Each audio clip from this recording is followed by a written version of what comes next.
নদীর এপার কহে ছাড়িয়া নিঃশ্বাস, ওপারেতে সর্বসুখ আমার বিশ্বাস।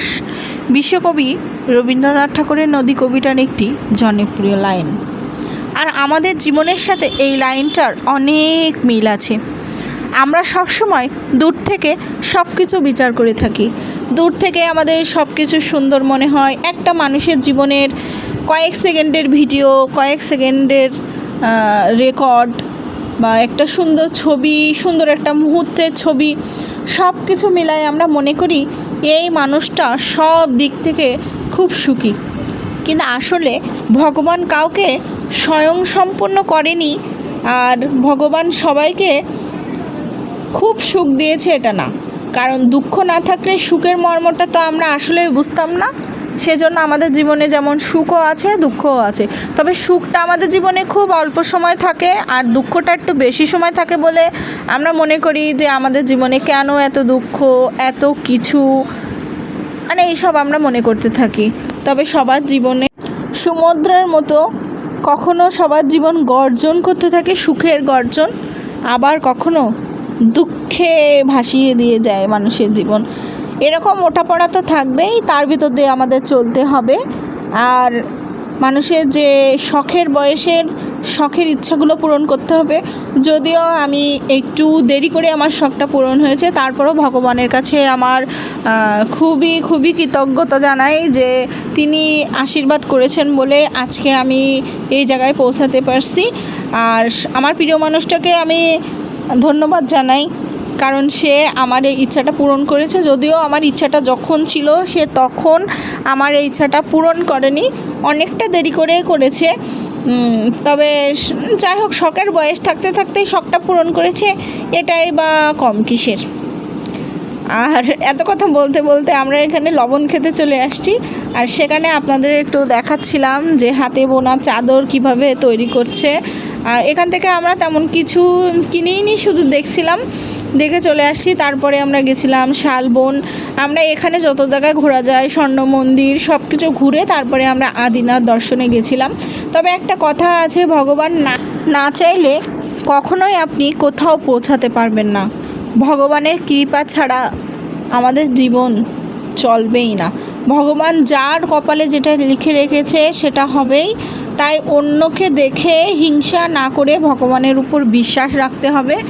ভগবানকে নিজের ইচ্ছাটা মনে মনে জানাতে হবে, অবশ্যই সে একদিন মনের ইচ্ছাটা পূরণ করবে। ঘোরার জন্য প্রচুর প্রচুর টাকা জমাতে হবে, ভালো ভালো জায়গায় ঘুরতে হবে।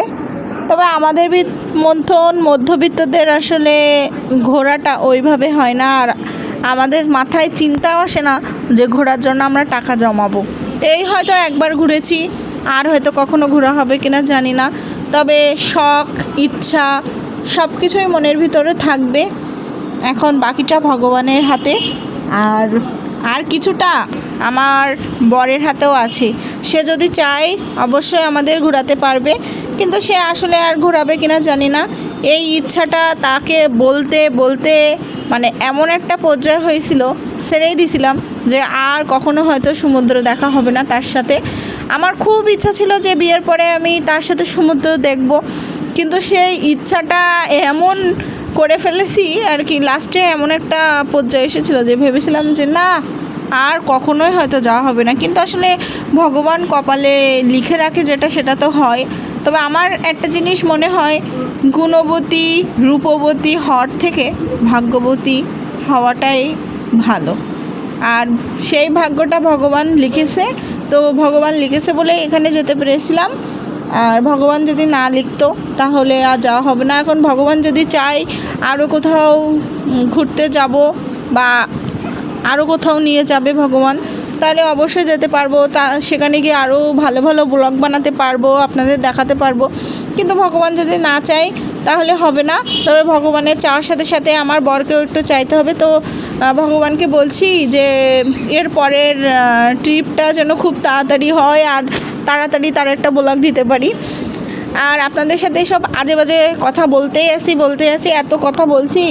এখন আমরা যাচ্ছি আদিনাথ দর্শনে। আর আদিনাথের কাছে আমার প্রার্থনা যে যেখানে আমার ভালোবাসার মানুষগুলো আছে সবাই যেন সুস্থ সুন্দরভাবে থাকে, এই কামনাটাই করেছিলাম।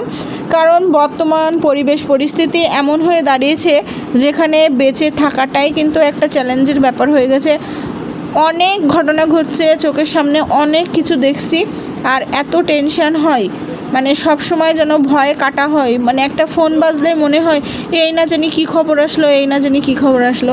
তো ভগবানের কাছে কামনা করি সবাই যে যেখানে যেভাবে আছে সবাইকে একটু ভালো রাখুক, সুস্থ রাখুক। কারণ প্রিয় মানুষদের সুস্থ থাকাটা খুবই জরুরি। তারা যদি সুস্থ না থাকে আসলে আমরা এত দূরে থেকে আমরাও আসলে ভালো থাকতে পারি না। এমন হয় যে এত দূরে আছি, হঠাৎ করে যাওয়াও হয় না। কোনো একটা সমস্যা হলে সেখান থেকে যাওয়ার জন্য বেশ খানিকটা সময়ই লাগে। সেই জন্য আর কি ভগবানের কাছে কামনা করি সবাই যেন সুস্থ এবং সুন্দরভাবে থাকে। আপনাদেরকে একটু দর্শন করিয়ে দিলাম।